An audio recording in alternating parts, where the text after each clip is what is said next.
Waalaikumsalam warahmatullahi wabarakatuh. Alhamdulillahirrabbilalamin. Wassalatu wassalamu ala rasulillah wa ala alihi wa ashabihi ajma'in wa ba'du. Ibu dan bapak serta rekan-rekan semua, pada malam hari ini Selasa tanggal 21 Januari 2025, jumpa lagi kita di episode yang kelima pencerahan malam Rabu. Dan alhamdulillah pada malam hari ini akan berbagi waktu dan berbagi ilmu dari, saya menyebutnya Pak Prof.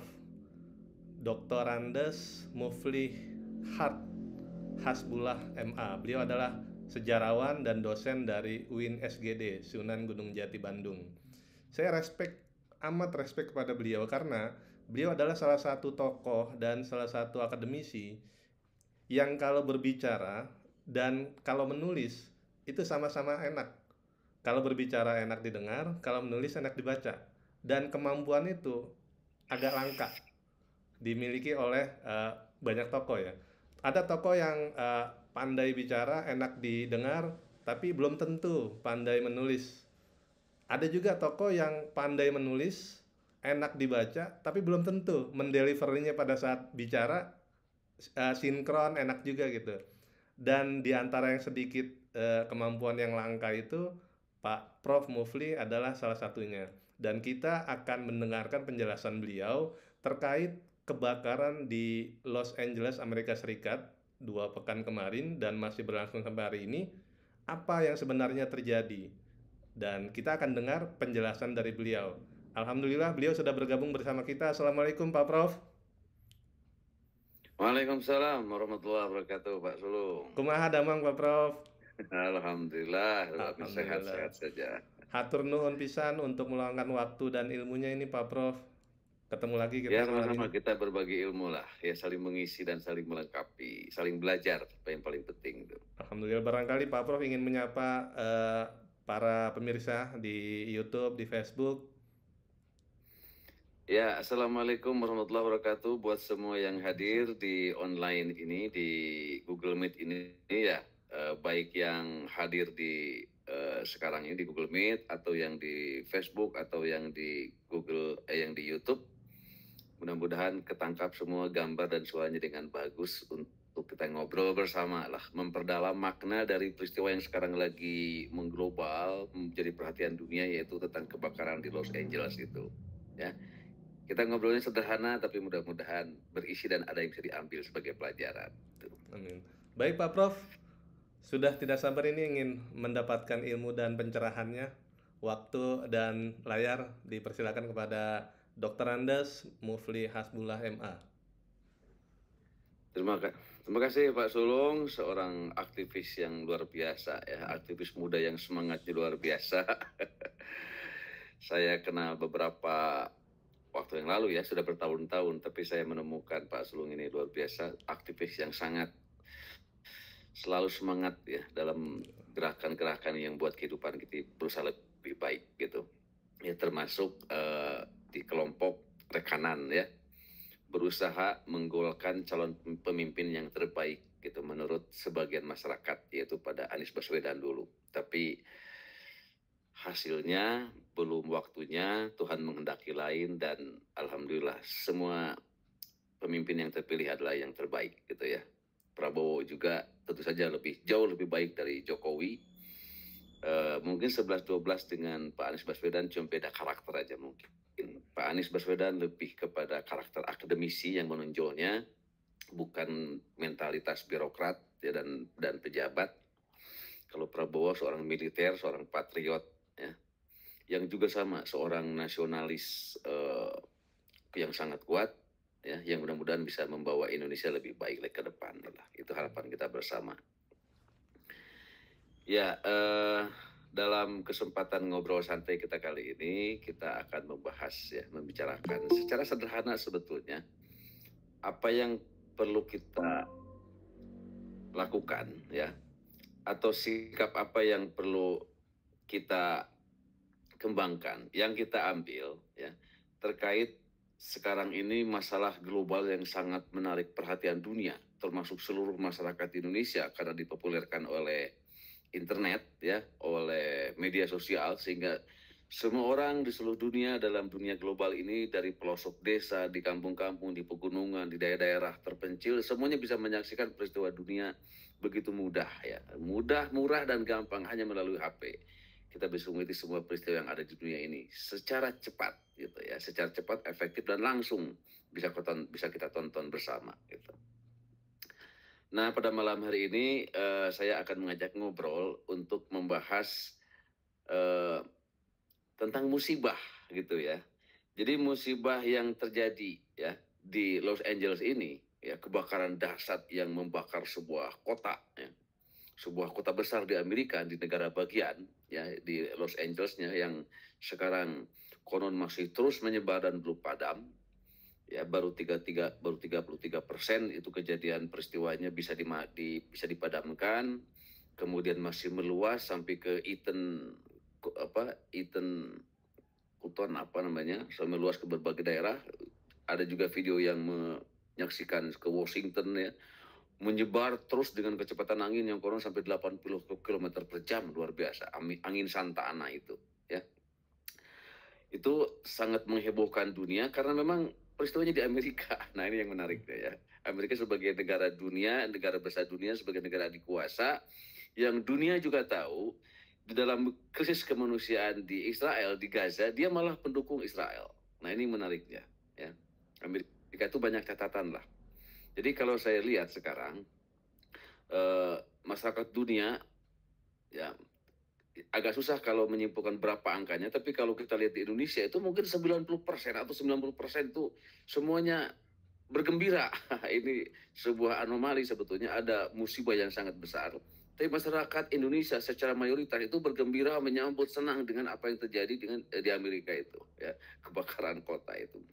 Nah, kalau misalnya katakanlah 70% negara-negara di dunia itu memusuhi Amerika atau tidak suka pada Amerika atau menganggap Amerika sebagai ancaman mereka, atau melihat keburukan-keburukan Amerika atau atas kejahatan-kejahatan perangnya, ya, standar gandanya, kemudian intervensinya pada negara-negara lain, ya, kan sejarah Amerika itu begitu. Kemudian yang terakhir, dosa besarnya adalah mendukung Israel untuk membantai warga Gaza, Palestina. Nah, maka sangat wajar reaksi masyarakat dunia pada Amerika itu dengan menyambut, bergembira, dan sebagainya. Bahkan komentar-komentarnya banyak yang lucu-lucu gitu ya. Itu Kompascom kemarin memberitakan tentang pabrik baterai terbesar di California terbakar, apinya dahsyat dan belum mati sampai sekarang, dan juga dengan kebakaran yang meluas juga belum mati. Banyak komentar yang sangat lucu. Di atasnya misalnya saya tertawa-tawa itu baca komentar, api dan anginnya kerjasama begitu semangat karena memang didukung oleh netizen katanya. Netizen dunia mungkin maksudnya ya. Jadi luar biasa ya. Saya perhatikan ya mungkin 5% kurang, 3%-an lah yang menunjukkan bela sungkawanya. Ya, tapi kebanyakannya, hampir mayoritas itu bersyukur, bergembira, senang dengan apa yang terjadi di Amerika. Nah, ini sebetulnya kita tidak bisa menyalahkan mereka ya, karena apa yang Amerika tuai sekarang dari musibah yang mereka alami, kemudian reaksi dunia itu kan tabur tuai itu ya. Amerika mendapatkan apa yang dia tanam selama berpuluh-puluh tahun kepada dunia, gitu, kepada masyarakat dunia. Itu ya, yang saya catat tadi itu misalnya kebijakannya kepada negara-negara luar negeri atau politik luar negeri Amerika. Kemudian standar ganda demokrasi yang melukai banyak negara-negara yang lain. Kemudian intervensi pada negara-negara lain. Ya, sangat kuat tuh Amerika itu untuk berusaha menjatuhkan bila tidak pro demokrasi, atau untuk menjatuhkan kekuasaannya bila bertentangan dengan kepentingan Amerika dan sebagainya. Ya, itu sejarah panjangnya lah. Nah, yang terakhir ini kan kasusnya adalah, saya bilang tadi, dosa besarnya adalah mendukung Israel dalam membantai, membumi hanguskan Gaza. Gitu. Jadi wajar reaksi itu diterima oleh Amerika. Ya, nggak bisa disalahkan, susah dibendung, tidak bisa dibantah, dan tidak bisa disalahkan. Gitu. Ya. Nah, yang perlu kita obrolkan pada malam hari ini adalah karena selalu ada di kontroversi di komentar itu di media sosial, baik dalam obrolan dalam tulisan, tentang bagaimana sikap kita terbaik menghadapi, melihat, menonton ya musibah yang terjadi di Amerika itu. Ya, sebuah kota terbakar nama Los Angeles, kemudian masih meluas sampai sekarang dan belum padam. Los Angeles sendiri di Palisade itu baru sekitar konon 33% yang bisa dipadamkan. Korbannya sekitar 16.000 rumah terbakar, lalu sekitar 4.000 triliun ya kerugian Amerika, dan banyak lagi yang lainnya ya. Korban jiwanya sekitar 25 orang, ya hanya sedikit sekali dibandingkan dengan apa yang terjadi di Gaza gitu. Nah, masyarakat dunia sekarang ini saya melihat minimal kalau kita ambil representasinya di Indonesia itu selalu semuanya menghubungkannya ke Gaza, menghubungkannya kepada Palestina. Ya, kita tahu negara kecil pembantai yang kejam itu Israel. Ya, terlepas dari konflik politik Palestina Israel, terlepas mana yang benar, terlepas dari sejarahnya.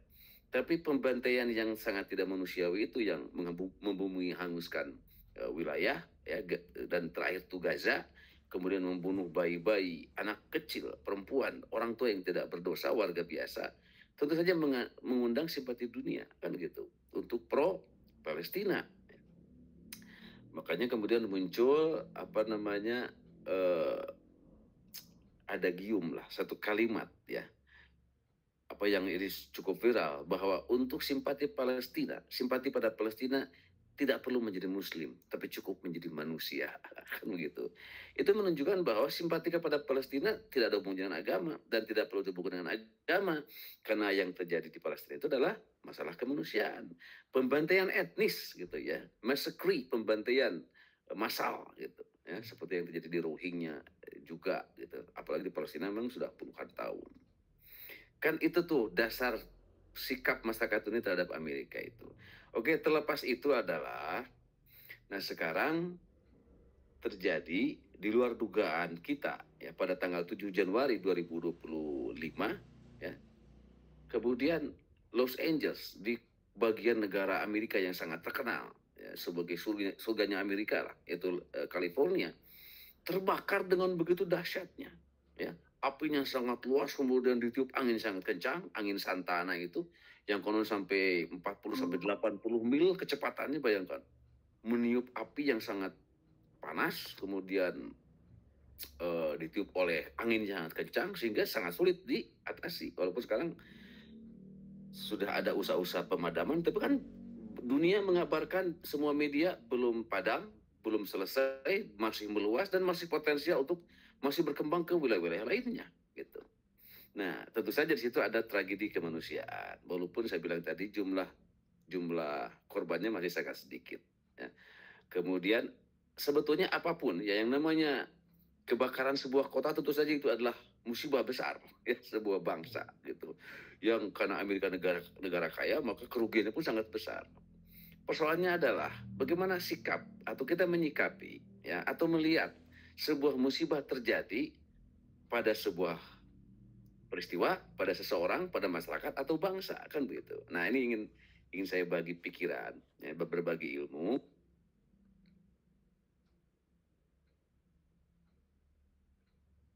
Ya, teman-teman, sepertinya ada kendala teknis ya di jaringan. Narasumber kita Prof. Muflih keluar. Beliau rencananya ingin membagikan slide, tapi mungkin salah pencet ya. Nah, kita tunggu. Sudah bergabung bersama kita ini Ibu Eni Ambarwati ya? Betul. Assalamualaikum, Bu.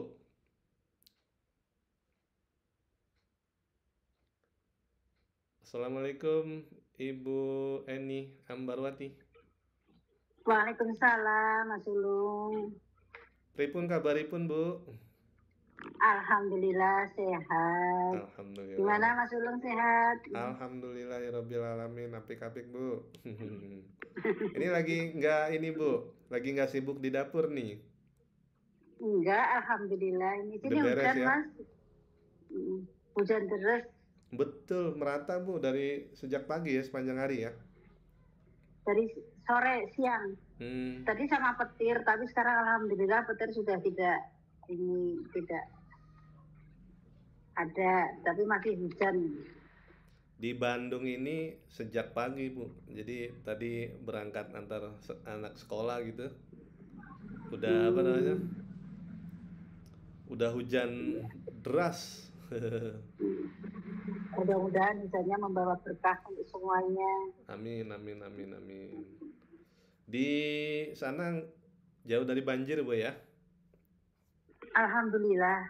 Alhamdulillah. Saya di kotanya, jadi kalau tidak hujan deras ya alhamdulillah nggak banjir. Tapi pernah beberapa waktu yang lalu kita kebanjiran semua Cilacap, kota Cilacap, Mas.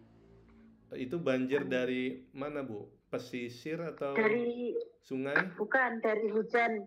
Oh. Dari hujan yang terus-menerus selama 2 hari. Oh, iya. Itu kita terkepung banjir, benar-benar terkepung banjir Cilacap. Tingginya berapa itu, Bu? Kota Cilacap. Kalau yang ini saya kan dekat AMN, itu AMN itu udah hampir seperut itu, Mas. Oh. Tahun berapa itu, Bu, waktu banjir itu? Belum lama. Mungkin 4 atau 5 bulan kemarin waktu mulai hujan deras itu. Baik, Bu Eni, terima kasih banyak sudah berkenan untuk membersamai ya. Rajin sekali nih Bu Eni, semoga Allah berkahi. Bu Eni ini sambil menunggu narasumber kita gabung kembali. Beliau kan tadi udah coba ini uji coba untuk bagikan slide ya.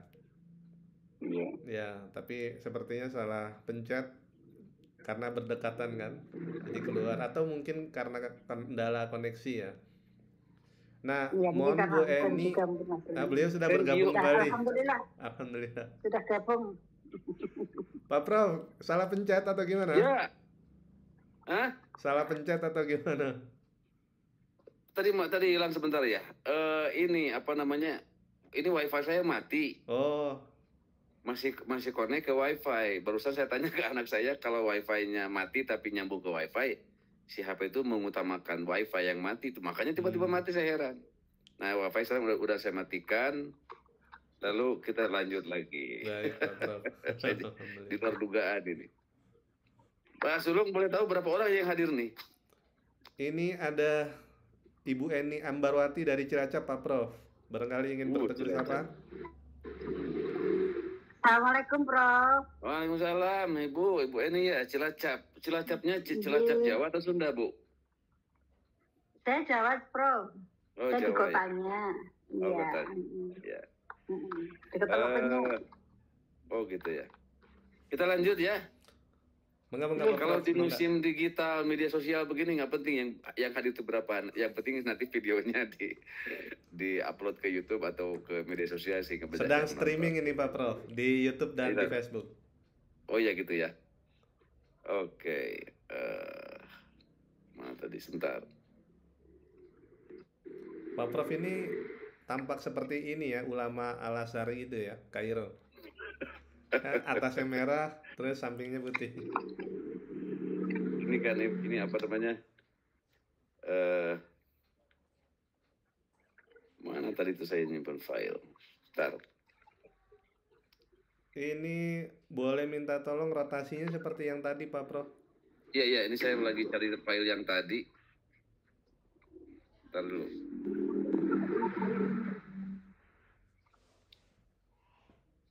Ketutup, saya salah buka. Ciri seorang akademisi di backgroundnya memang mesti rak-rak buku nih Pak Prof ya. Ini kebetulan ruang kerja saya begini, jadi di depan saya meja, di belakangnya ya rak buku gitu. Dan saya nggak punya tempat lain kecuali ini. Jadi saya setiap bicara, setiap tampil ya di sini lagi karena memang paling nyamannya di sini gitu. Iya. Akademisi memang ciri khasnya memang harus begitu. Iya, ini sebetulnya sih bukunya masih ada ke tempat-tempat lain, tapi ya ini apalagi di depan ini tuh juga ada. Jadi apa namanya? Ya kebetulan aja tempatnya beginilah. Saya nggak punya tempat yang lain. Dan kelihatan akademisinya dosennya. Oke, kita lanjut ya. Mangga Pak Prof. Ya, jadi gini. Setiap musibah yang menimpa seseorang, ya, masyarakat atau bangsa, itu pasti akan ada sebab-sebabnya, ya. Umumnya ketika kita membicarakan musibah, itu yang dibahas selalu ada 3 aspek, umumnya ya. Pertama masalah teknis, ya, sebab-sebab teknis. Kedua sebab-sebab matematis atau aspek rasional, ya. Ketiga, aspek manusianya atau human error. Itu musibah, setiap orang bicara musibah, itu selalu itu yang dibicarakannya, yang diobrolkannya itu, ya. Memang itu ada, tapi musibah itu sebetulnya bukan hanya wilayah itu saja, ya. Musibah itu bukan hanya wilayah teknis, aspek-aspek rasional atau perlu dirasionalkan dan human error-nya. Nah, kita jelaskan sekarang ada 5 wilayah teknis, ya. Ada 5 wilayah musibah yang perlu kita ketahui. Nanti kita bicarakan hubungannya dengan yang di Los Angeles itu, ya. Itu. Jadi pertama, ada wilayah yang kita alami, ya, yang kita rasakan itu di wilayah teknis, ya. Wilayah teknis itu adalah kecelakaan atau musibah yang disebabkan oleh masalah-masalah teknis yang di luar dugaan gitu, ya. Misalnya mobil tabrakan karena remnya blong. Nah, itu kan masalah teknis. Rumah kebakaran karena kabelnya konslet atau tabung gas meledak di dapur misalnya, kemudian menyebabkan kebakaran. Motor yang kita jalankan menggilas batu, lalu kita jatuh, padahal kita sedang mengejar buru-buru urusan penting, ya. Atau kita sedang ditunggu seseorang untuk mendapatkan sebuah keuntungan, lalu gagal karena ternyata mobil kita mogok gitu. Nah, itu kan masalah teknis. Itu semuanya adalah musibah. Contoh-contohnya di wilayah teknis. Ya. Itu wilayah pertama. Dan ini adalah wilayah yang paling sering diobrolkan orang. Padahal ini sebetulnya pemahaman wilayah yang paling rendah gitu. Kalau kita ngobrol hanya masalah teknis saja gitu, atau membahas hanya masalah teknis saja. Ya.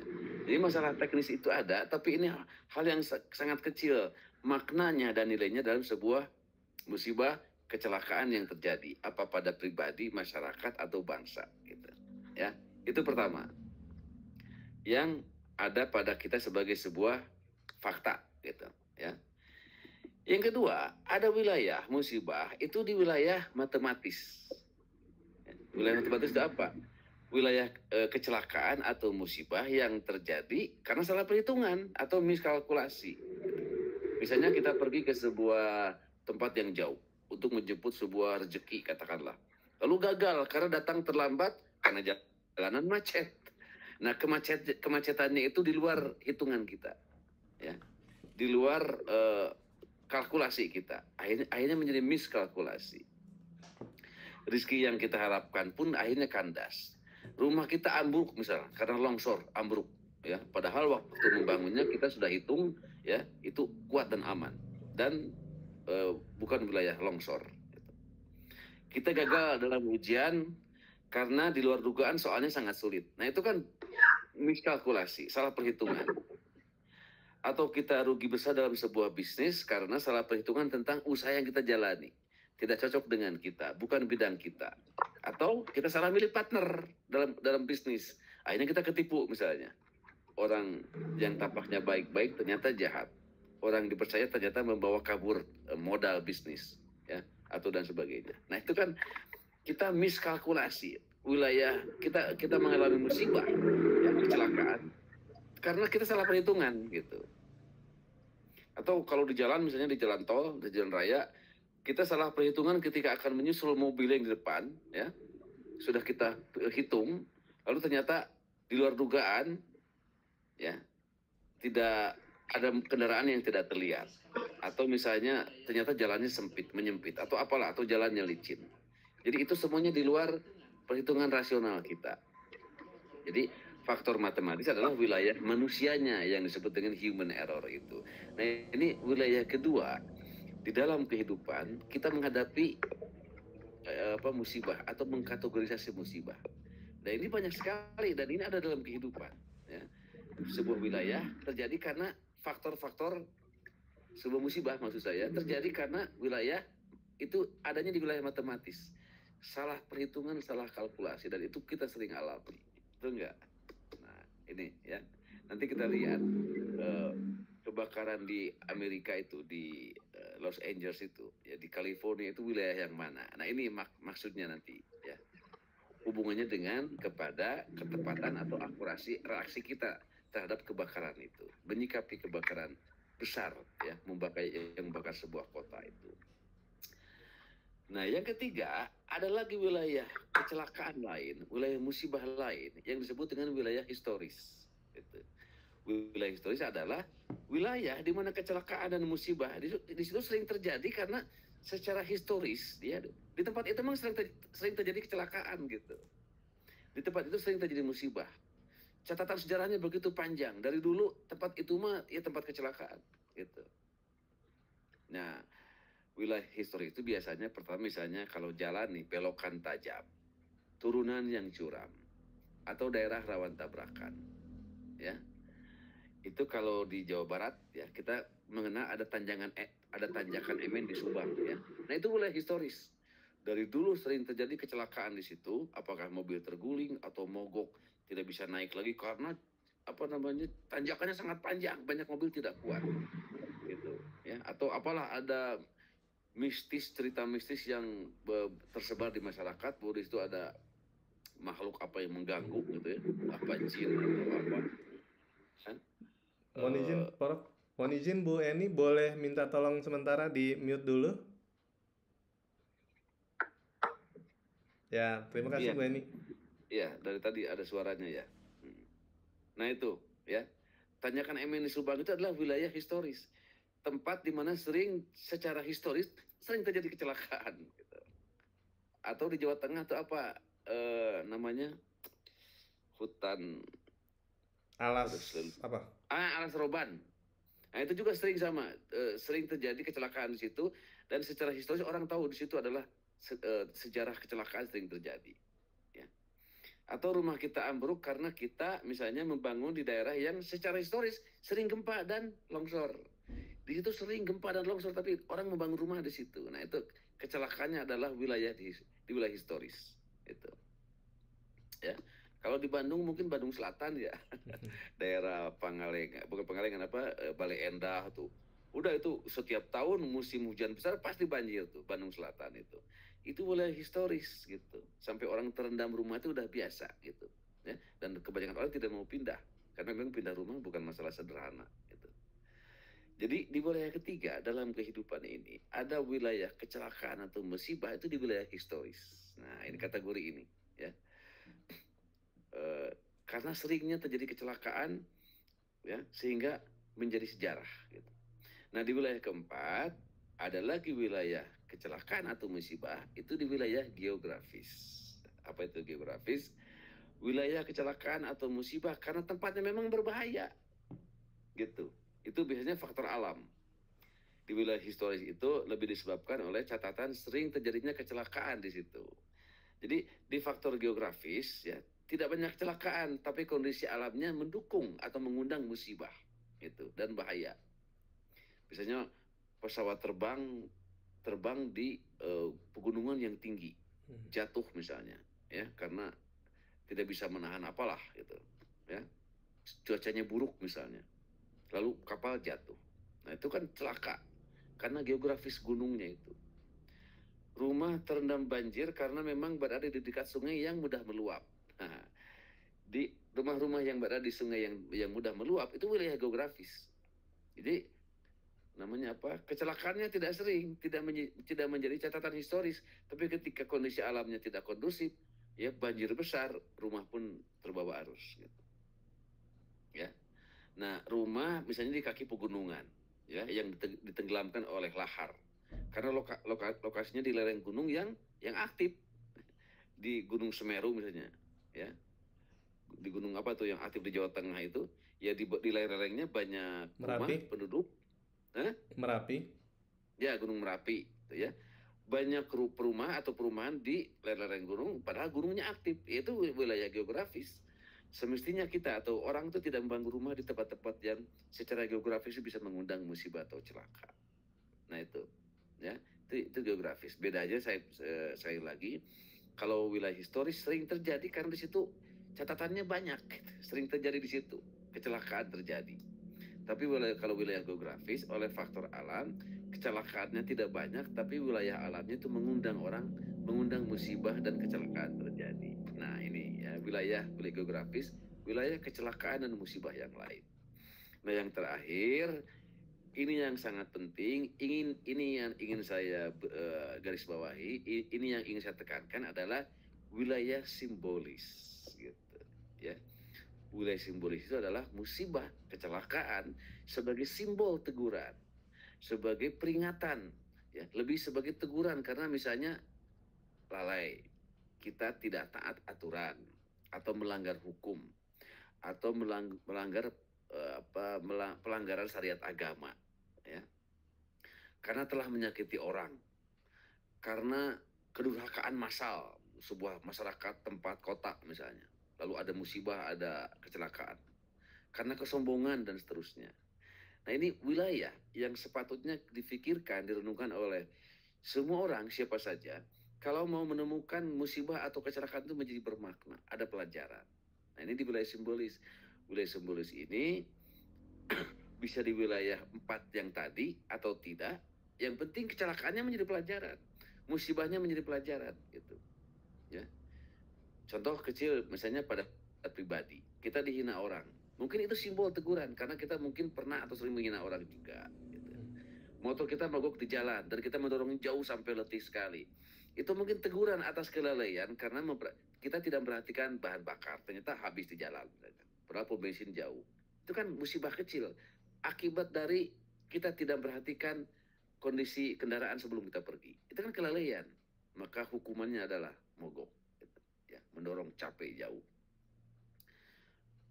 Mobil kita kecelakaan ternyata misalnya karena kita pergi ke sebuah tempat maksiat, tempat dosa, atau berniat jahat, gitu ya, atau ke tempat hiburan yang kotor. Di jalan mobil kita terguling, orang pada celaka, mungkin ada yang tewas, ada yang enggak, gitu ya.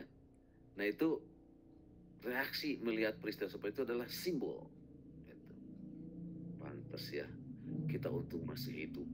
Padahal kita memang mau berniat jahat, misalnya berbuat buruk, mau merampok, mau menipu orang, atau ke tempat-tempat kotor misalnya. Untung kita masih hidup, punya kesempatan untuk bertaubat, gitu. Ya, itu kalau kita merenung. Jadi kecelakaannya itu lepas dari masalah teknis, masalah geografis, masalah historis, tapi menjadi renungan. Nah, ini yang paling penting. Kita sakit parah misalnya lama sekali, ya, sampai kurus. Padahal tadinya kita segar bugar, berobat kemana-mana tidak sembuh-sembuh. Ya. Mungkin itu simbol, gitu, bahwa selama kita sehat, kita rakus dan jarang bersyukur, jauh dari agama dan banyak makan uang haram. Atau mungkin teguran karena selama sehat kita selalu memperturutkan hawa nafsu makanan dengan selalu makan yang enak-enak. Tiba-tiba diabetes, tiba-tiba misalnya pencernaan kena atau apalah, gitu, ya. Sering sengaja makan di tempat yang mahal, ya, tapi kepada istri pelit, misalnya berkeluarga pelit, sedekah kurang. Nah, itu simbol-simbol seperti itu. Ketika kita sehat, kita makan minum dan yang seenaknya tanpa mempertimbangkan halal haram misalnya. Nah, kemampuan menangkap simbol-simbol itu tergantung dari kemampuan seseorang melakukan perenungan itu dan introspeksi. Semakin bersih hati seseorang akan semakin mudah berintrospeksi. Semakin kotor, ya, hati seseorang akan susah introspeksinya. Kemudian apa yang terjadi? Yang dibahasnya tadi kalau diobrolkan tuh masalah teknis, masalah matematis, masalah historis. Iya, di sini mas sering dulu kecelakaan sering terjadi. Makanya kalau ke situ harus hati-hati. Iya, tadi itu kan saya begini, ya remnya tuh belum. Lalu kita mau belok kanan kalau macam kubra jatuh. Itu aja yang diobrolkan tuh masalah teknis. Iya Pak, saya juga pernah celaka begini ya. Orang bercerita, yang dibahasnya masalah teknis yang tidak penting. Padahal yang paling penting adalah memahami, merenungkan sebuah peristiwa kecelakaan sebagai sebuah simbol, gitu, dari teguran, simbol tentang perbaikan diri. Simbol-simbol ini akan tertangkap dan hikmah musibah akan ditemukan bila seseorang tuh mau berpikir, merenung, introspeksi, ya, dan mendengarkan nasihat dari musibah yang dialaminya itu. Nah, kita lihat California, Los Angeles, kan orang tuh reaksinya macam-macam. Ada yang berduka, ada yang simpati. Tapi saya bilang tadi, mayoritas mungkin 90% gembira dengan kejadian di Amerika itu. Sebuah kota terbakar begitu dahsyat ya, 20 berapa ribu, puluh ribu hektar tuh ya, wilayahnya. Bahkan disamakan dengan Gaza ya, dengan wilayah Gaza, persis sama. Kemudian kemarin saya baca berita lagi apa, air. Sekarang itu di Los Angeles kesulitan air dan airnya beracun karena banyak dari pohon-pohon yang terbakar atau logam-logam terbakar kemudian menetes ke bawah, mungkin mengotori sumber air. Airnya menjadi tidak aman diminum, menjadi sulit minum. Lah Gaza kan itu merasakan juga ya, anak Palestina mau minum susah, mereka tidak punya air bersih ya.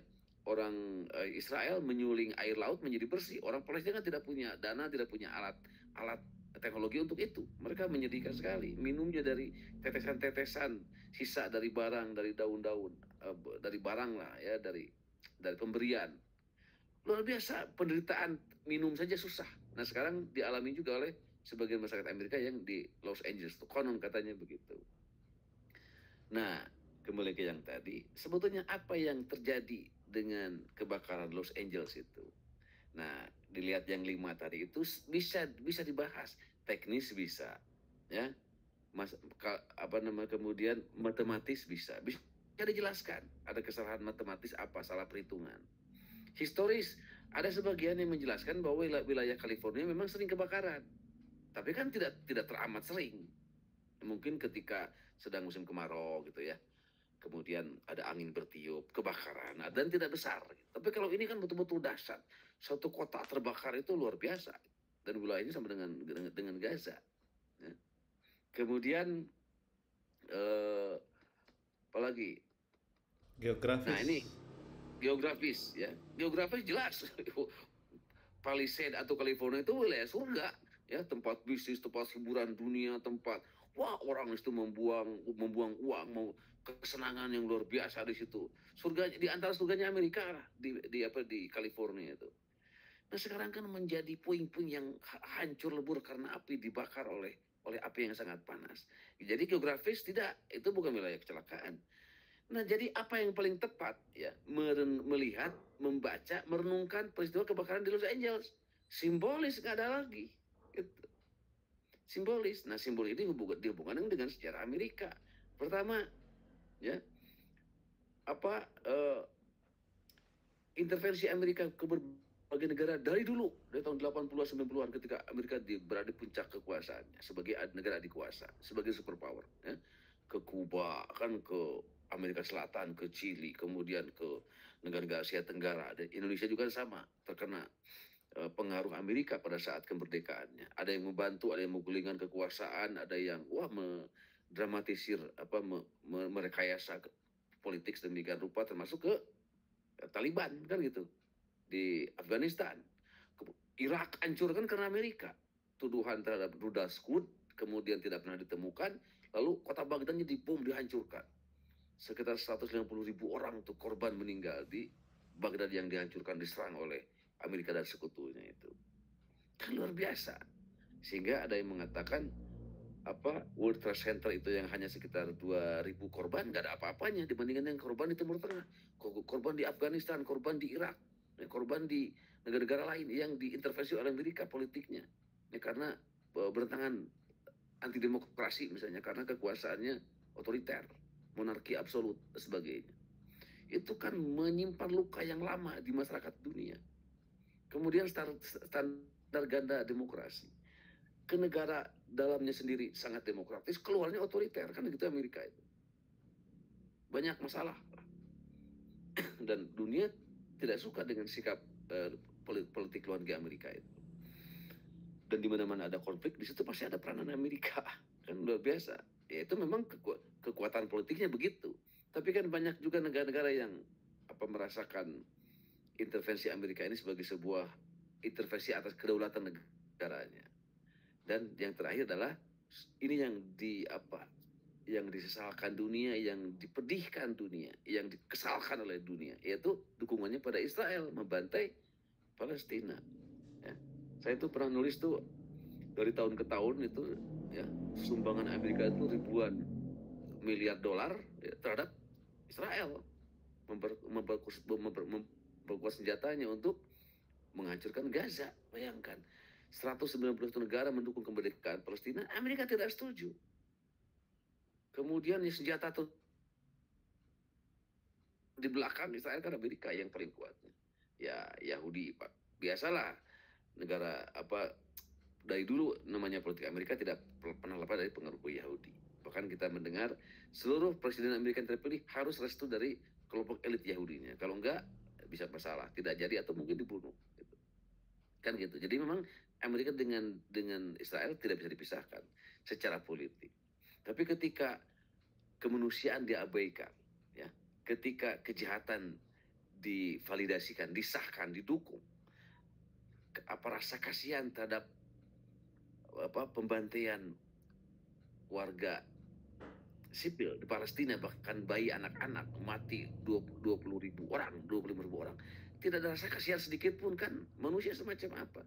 Di zaman modern ketika peradaban makin tinggi dan negara dengan peradaban yang tinggi dan negara modern coba mendukung pembunuhan massal kepada anak-anak, kepada masyarakat yang tidak berdosa, perempuan, ya, orang tua di Gaza. Siapa yang bisa membenarkan politik Amerika seperti itu yang melalui dukungannya pada Israel, kan gitu. Nah, jadi jeritan orang banyak meyakini jeritan doa-doa di Palestina, anak-anak yang lepas kepalanya, lepas tangannya, yang mati, yang merintih, yang rumahnya hancur, ya, keluarganya yang anak dan mengangkat doa ke langit untuk yang menghancurkan musuh-musuhnya. Di sini maksudnya adalah Israel dan Amerika. Alhamdulillah doa mereka dikabul. Tiba-tiba Amerika yang menjadi pendukung utama Israel, negaranya terbakar dengan banyak keajaiban, keunikan. Misalnya wilayahnya sama dengan Gaza. Air sekarang mereka tidak bisa minum air bersih sama dengan. Lalu biayanya sampai 4.000 triliun, ya, berlipat-lipat dari dana yang dihabiskan ke Gaza melalui dukungannya pada Israel, kan. Banyak simbol-simbol menarik yang saya bilang tadi di kelima ini untuk direnungkan. Gitu. Jadi gini, sangat susah kita untuk tidak melihat, ya, kebakaran di Los Angeles itu bukan sebagai simbol. Sangat susah. Pembicaraan teknis tidak menarik. Paling-paling kebakarannya dimulai dari mana? Terjadinya dari apa? Oh, dari pohon kering. Ada ledakan misalnya. Ada gas meledak, membakar pohon, angin kencang bertiup. Ya, bisa orang ngobrol di situ tapi kan tidak bermakna. Wilayah matematis saya kira bukan, karena bukan salah perhitungan. Wilayah geografis jelas bukan, ya. Wilayah historis juga bukan. Apalagi kita mempersepsi kebakaran di musibah kemanusiaan di Los Angeles kecuali simbolis. Maka orang melihat itu sebagai pertama hukuman atas Amerika yang arogan sombongnya dari dulu. Kemudian arogansi Amerika kepada negara-negara lain. Ya. Lalu kebengisannya dengan mendukung Israel untuk membantai pembunuhan massal di Palestina. Banyak orang Amerika sendiri mengatakan ini bukan perang, bukan pembunuhan massal pada warga tak berdosa, pada warga sipil. Kalau perang itu kan seimbang, saling tembak, saling serang, saling menjatuhkan, kan begitu ketika senjata. Kepada warga Palestina yang sipil dan anak-anak, perang apanya? Kotanya dihancurkan, kan gitu. Nah, atas kepedihan itu kemudian masyarakat dunia, mungkin terutama yang muslimnya, karena ada ikatan emosional keagamaan, mengangkat tangannya ke langit untuk membalas kejahatan pembunuhan massal yang dilakukan oleh Israel dan Palestina. Dan akhirnya orang meyakini inilah doa sudah dikabulkan, balasan terjadi. Nah, ini ya wilayah simbol yang sangat menurut saya tidak salah membaca Amerika kasus kebakaran di Los Angeles. Nah, sebetulnya bukan hanya kebakaran massal atau peristiwa besar saja, peristiwa kolosal saja. Di pribadi, di masyarakat, di bangsa juga sama. Ketika sebuah kecelakaan sering terjadi, musibah sering terjadi, misalnya longsor sering terjadi, banjir sering terjadi, kebakaran sering terjadi. Yang terbaik adalah introspeksi. Nah, ini pesannya dari wilayah simbolis. Kita sering kehilangan barang, sering kecelakaan, usaha gagal terus, sakit-sakitan terus badan, ya. Kemudian gagal terus lah. Introspeksi, simbol. Gitu. Ini ada apa? Kesalahan apa yang saya lakukan? Itu. Ketika kita melakukan sering merasakan kesalahan dan kegagalan. Jadi ini sebuah pesan bahwa sikap menghadapi kegagalan, kesalahan, kebangkrutan apapun, yang terbaik bagi seorang Muslim terutama adalah introspeksi, gitu, ya. Tafakur, merenungkan apa kesalahan-kesalahan yang telah dilakukan. Bukan hanya Muslim, bagi seluruh manusia sebaiknya begitu. Karena memahami peristiwa, musibah, kecelakaan, yang terbaik adalah dengan merenung. Dengan merenung dan melihat sebagai simbol dari teguran, sebagai simbol dari peringatan. Gitu.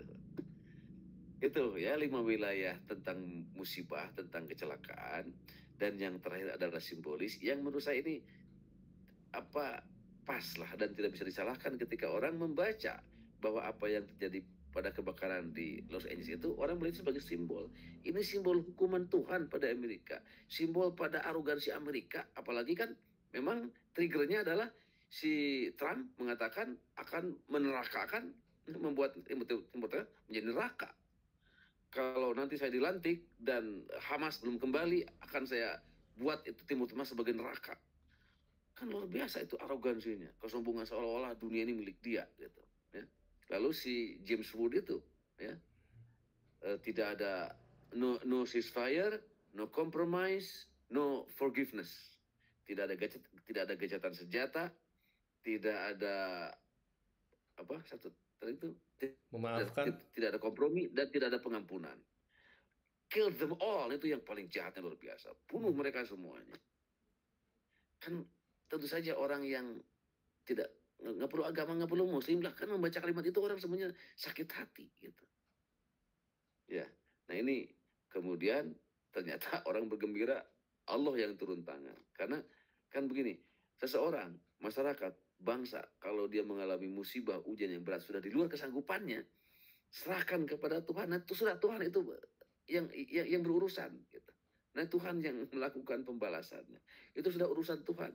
Kalau seseorang hamba, ya, sudah di luar kesanggupan yang menghadapi masalah dan dia sudah berusaha maksimal, itu sudah wilayah Tuhan yang campur tangan, wilayah Tuhan yang bergerak, melakukan tindakan atau memberikan jalan keluar.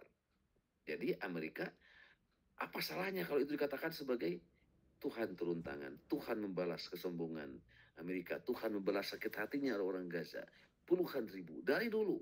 Kan gitu. Jadi sah, bukan hanya sah, membaca simbolis, ya, membaca simbol dari sebuah musibah dan kecelakaan itu yang paling bermakna, gitu, dan menemukan jawaban. Ada sementara orang yang tidak yang menyerukan agar tidak menghubungkan wilayah kecelakaan di Los Angeles, kebakaran kota ini dengan Gaza. Itu pakai otak. Begitulah kalau pakai otak, kalau pikiran, berusaha menjauhkan dari perenungan simbol-simbol itu, akhirnya nggak ada makna dia. Orang yang memahami peristiwa kebakaran Los Angeles dengan pikirannya tidak akan menemukan makna dari kecelakaan itu, tidak akan menemukan makna dari musibah itu. Tapi kalau orang melihatnya sebagai simbol, itu penuh makna, penuh keyakinan bahwa itu ada sesuatu yang terjadi karena kesalahan, karena teguran, karena peringatan pada sebuah masyarakat dan bangsa yang mengalami peristiwa besar itu. Sama dengan azab-azab Allah kepada orang-orang durhaka pada zaman-zaman sejarah kenabian. Menolak Nabi, menolak kebenaran Nabi, kan gitu, bahkan memeranginya, bahkan mau mengejar-ngejar, mau membunuhnya. Kan banyak peristiwanya, ada yang diazab, digulingkan kekuasaannya, dijatuhkan, ada tanah yang dibalikan, ada banjir Nabi Nuh. Wah, banyak dalam hampir seluruh peristiwa kenabian. Mereka umat kelompok yang melawan kebenaran itu ketika di luar kesanggupan para nabi, di luar batas kesabarannya, Allah yang turun tangan. Saya kira begitu yang terjadi juga dengan di Amerika itu. Itu Pak Zulung ya yang bisa saya berikan. Jadi saya ini jadi sangat serius nih ngomong sendiri.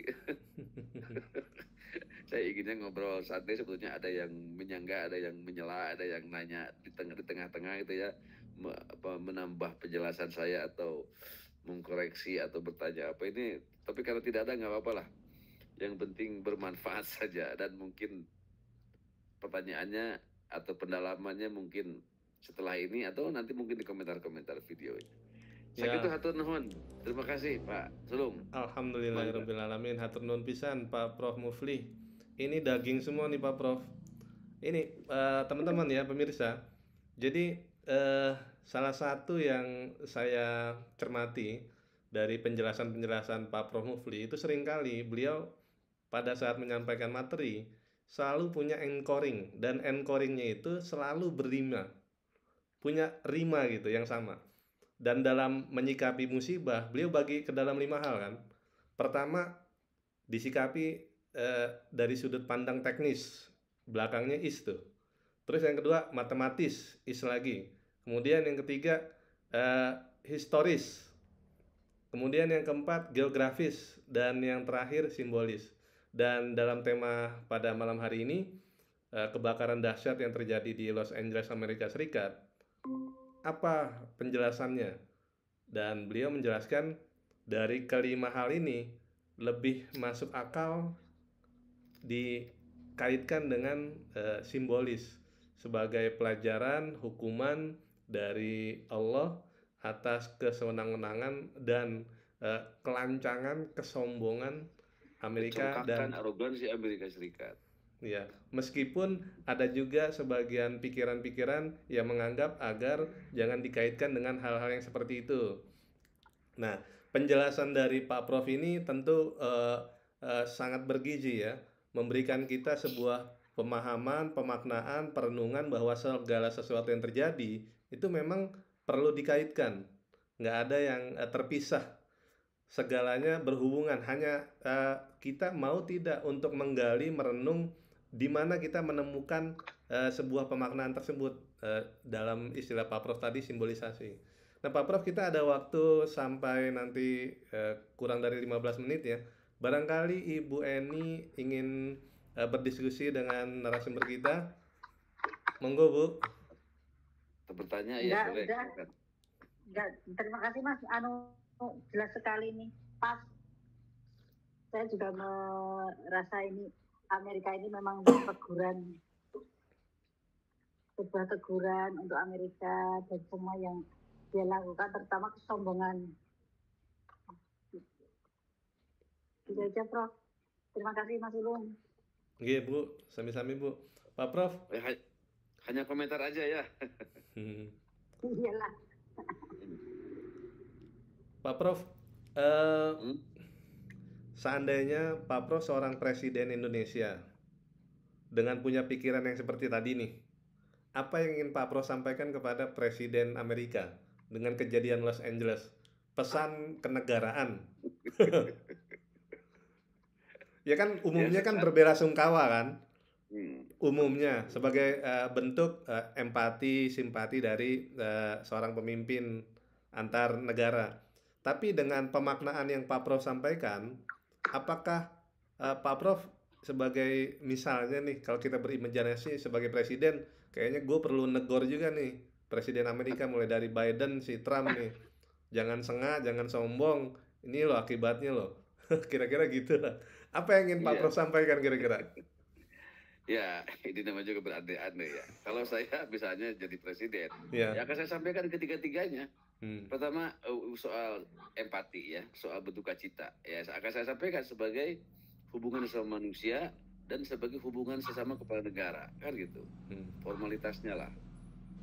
Yang kedua, ya saya ngajak dia untuk berpikir, untuk merenung, untuk tafakur, untuk introspeksi gitu. Jadi ada baiknya Anda, wahai misalnya Biden atau Trump, coba introspeksi lah. Ya. Sangat jelas orang mempersepsi, meyakini bahwa ini adalah hukuman Tuhan pada negara Anda, karena memang kecelakaannya, musibahnya di luar kemampuan manusia, dasarnya luar biasa gitu. Kalau kebakaran sedikit, kebakaran kecil ya bisa jadi itu bukan teguran. Tapi kalau sebuah kota terbakar dengan wilayah yang sangat luas, ya dengan kerugian 4.000 triliun, luasnya sama dengan Gaza, argumen apa lagi untuk membela diri bahwa itu adalah bukan hukuman? Gitu. Kalau saya bilang, mungkin saya akan bilang begitu. Anda silakan tidak menerima, Anda silakan berargumen, Anda silakan tidak mengambil sebagai simbol hukuman, ya tapi rasakan saja gitu. Anda mau menjelaskan apa dengan peristiwa besar yang sangat dahsyat yang Anda alami di negara Anda itu? Mau penjelasan apa? Ya, teknis saya bilang tadi, nggak ada maknanya. Historis bukan historis, kan gitu. Geografis bukan geografis, simbolis. Merenung engkau wahai Biden, wahai Trump. Introspeksi, misalnya begitu. Atas kebijakan-kebijakan politikmu pada negara-negara lain, gitu ya. Atau atas kebebasan hidupmu di negaramu yang mengabaikan Tuhan. Mungkin itu. Dan terutama mengapa warga dunia sampai mendukungnya, karena yaitu dunia menyaksikan arogansi kesombongan selama ini, terutama arogansi kekuasaan Amerika yang dirasakan oleh warga dunia di negara-negara yang banyak itu. Penghancuran, kan intervensi, pemboman, kan gitu, penggulingan kekuasaan. Terutama di Gaza itu kan namanya doa anak-anak kecil yang suci itu kan makbul, menembus langit, kan gitu. Ya, jeritan mereka yang tidak punya dosa tapi pada mati keluarganya, ya, dengan sangat banyak. Bayangkan, tangan mereka menengadah ke langit lalu mendoakan kepada Tuhan yang Maha Kuasa untuk bisa memenangkan situasi ini, mengatasi situasi ini, atau membalas kejahatan yang berbuat jahat pada mereka. Bukan logis kalau Tuhan kemudian yang turun tangan gitu, karena mengandalkan negara-negara Muslim yang lain atau negara-negara yang lain ya lemah semua di hadapan negara-negara dikuasa. Itu tidak ada yang berani, termasuk negara-negara Muslim. Ya kalau ditanya mengapa negara Muslim tidak ada yang berani membela, pertama mungkin konflik politik di Palestina Israel itu tidak sederhana. Ya bukan soal agama, bukan soal Islam dan Yahudi, bukan soal Islam dan Kristen misalnya. Kalau Kristen jelas bukan.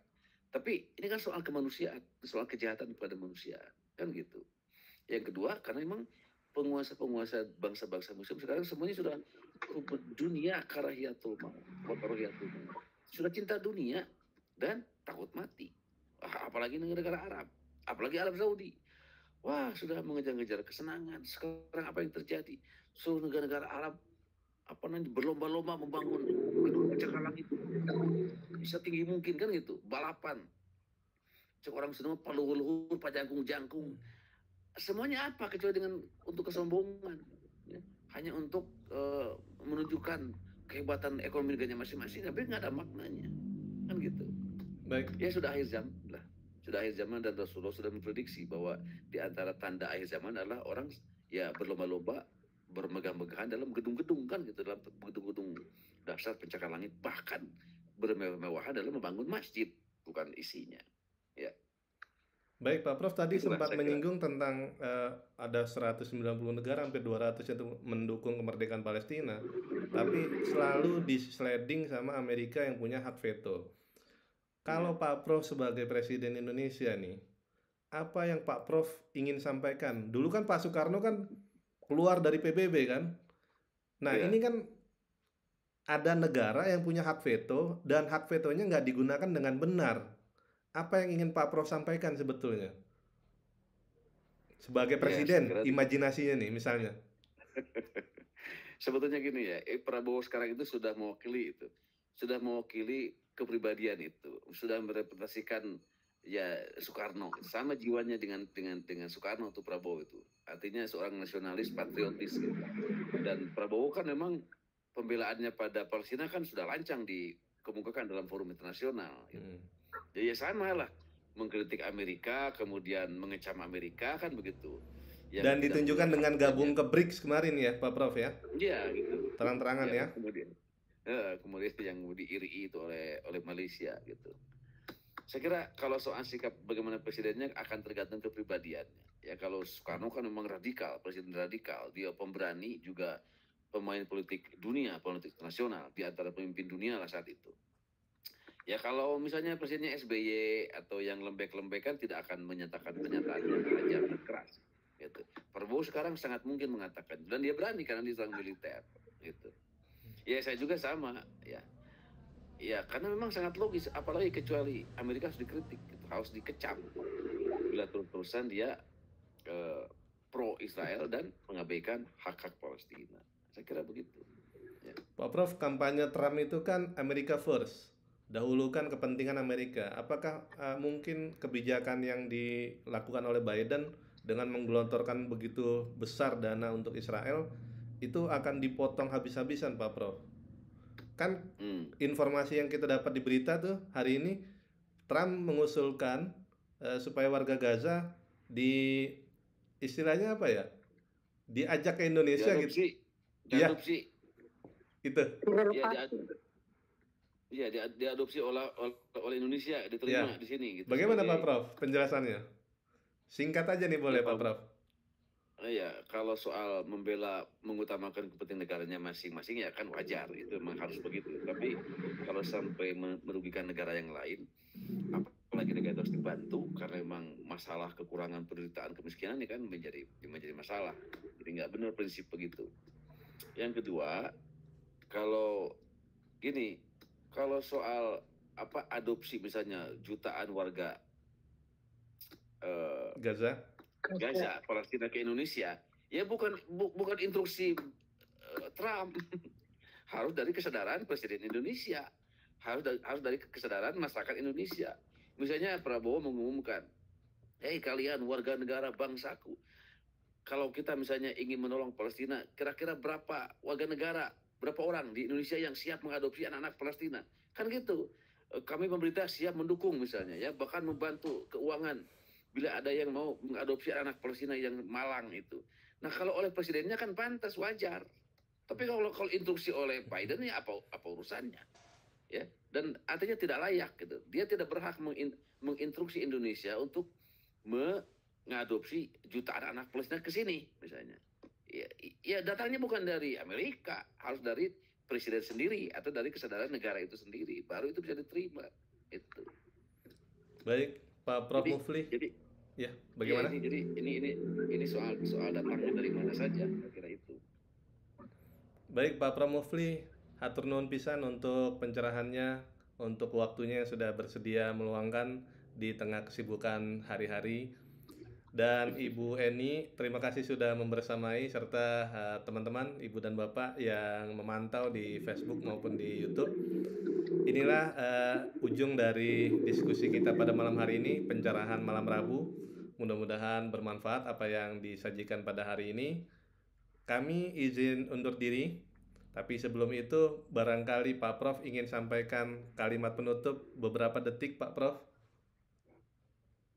Ya, sekali lagi yang tadi aja ya, yang 5 itu tadi. Jadi saya sudah menjelaskan tentang 5 wilayah musibah atau kecelakaan itu, dan yang paling bermakna, yang paling bernilai adalah kita melihat musibah atau kecelakaan sebagai simbol. Jadi yang perlu dihidupkan dalam diri kita masing-masing, oleh kita masing-masing, baik melihat sebuah peristiwa individual, peristiwa di masyarakat, apalagi peristiwa negara dan bangsa. Tidak adalah yang paling bermakna dan paling bernilai kecuali introspeksi, kecuali melihatnya sebagai simbol teguran, simbol peringatan, agar kita, masyarakat dan bangsa itu bisa memperbaiki diri. Itu aja, terima kasih. Baik, hatur nuhun pisan Pak Prof. Teman-teman, kita tutup pencerahan malam Rabu hari ini dengan mengucapkan alhamdulillahirrabbilalamin. Kami izin undur diri. Wabillahi taufik wal hidayah. Wassalamualaikum warahmatullahi wabarakatuh. Waalaikumsalam warahmatullahi wabarakatuh. Pak Prof Mufli, tolong jangan bosan-bosan Pak Prof ya.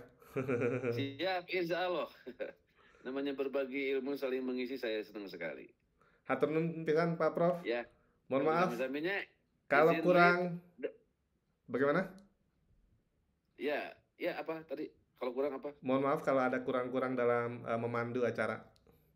Oh, nggak ada lah. Nanti tolong bagi videonya saja ya. Baik, Pak Prof. Biar bisa didengarkan, bermanfaat untuk lebih banyak orang lagi. Baik. Assalamualaikum warahmatullahi wabarakatuh. Waalaikumsalam warahmatullahi wabarakatuh. Kami izin undur diri teman-teman. Selamat beristirahat. Wassalamualaikum warahmatullahi wabarakatuh.